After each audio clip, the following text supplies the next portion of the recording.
Boum les gars, comment ça va? Bienvenue sur JT Box les gars. Aujourd'hui les mecs, on va parler d'un combat qui m'intéresse particulièrement. C'est pas une carte de zinzin, mais ce combat quand même il va être décisif dans la catégorie des poids welter. Donc les moins de 67 kilos les gars.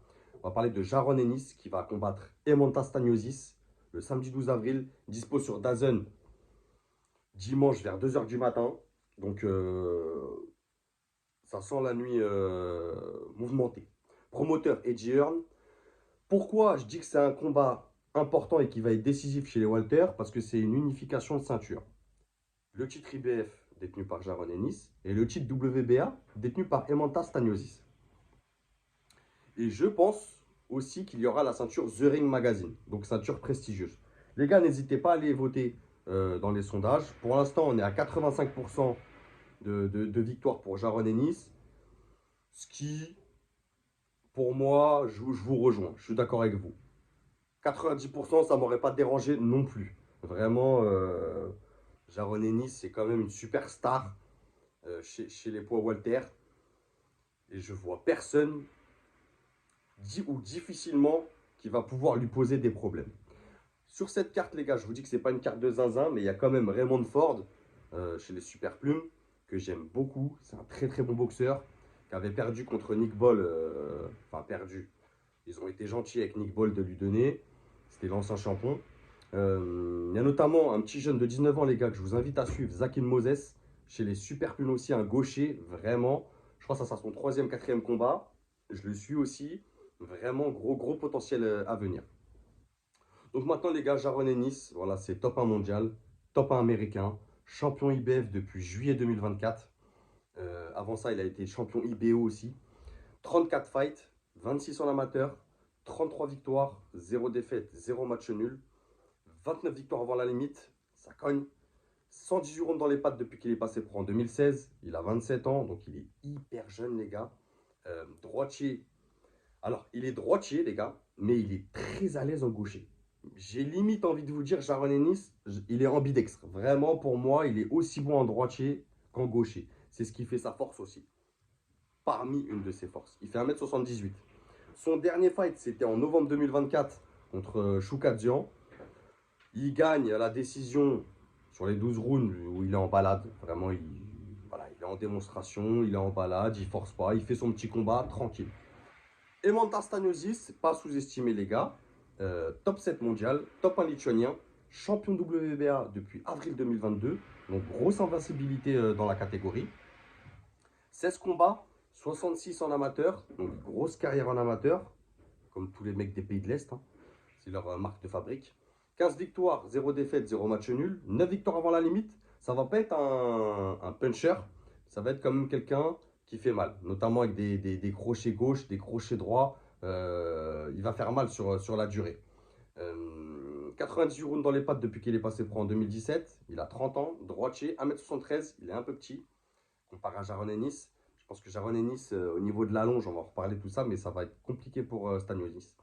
Son dernier fight, c'était en mai 2024 contre Gabriel Maestre. Il gagne à la décision, pareil, en 12 rounds où il se balade aussi vraiment. Voilà. Il lui a imposé un rythme dur en début de round, et ce qui lui a permis de se balader derrière.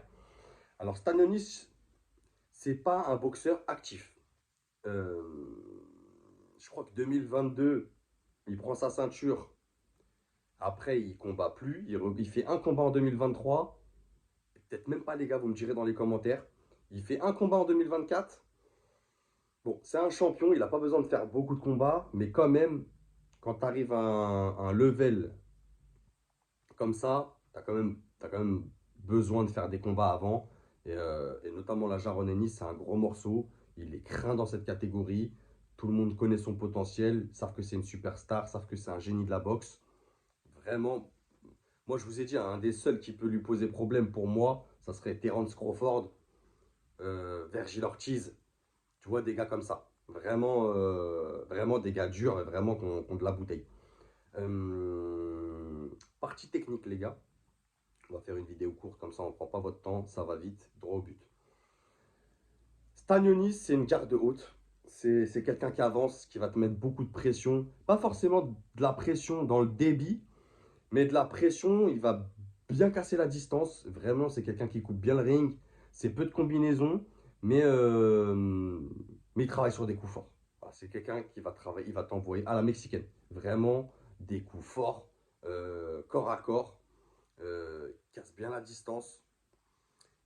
Beaucoup de pression avec des gros crochets, que ça soit gauche ou droite, que ça soit en sortie de corps à corps ou en entrée de corps à corps. C'est pas quelqu'un qui a une défense de zinzin, c'est une garde haute, mais il prend des coups. Je pense que Jaron Ennis avec l'allonge, il va se régaler vraiment. Je pense qu'il va nous rentrer des uppercuts, Jaron Ennis de toute beauté. Euh, Notamment son jab, son travail de jab à Jaron Ennis et ses combinaisons, sa vitesse, sa puissance.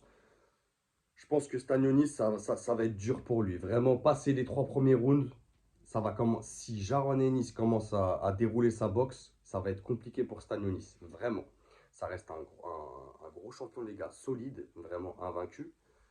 Mais là, le gap, pour moi, il sera trop contre Jaron Ennis. Il faut vraiment que les gars, Jaron Ennis soit dans un mauvais jour euh, pour qu'il perde ce combat. Je ne peux pas vous le dire autrement. Donc, Stagnonis aussi, c'est peu de jab. C'est ce qui va poser problème. Parce que pour poser problème à un Jaron Ennis, il faut quand même que tu imposes un jab. Tu imposes un rythme.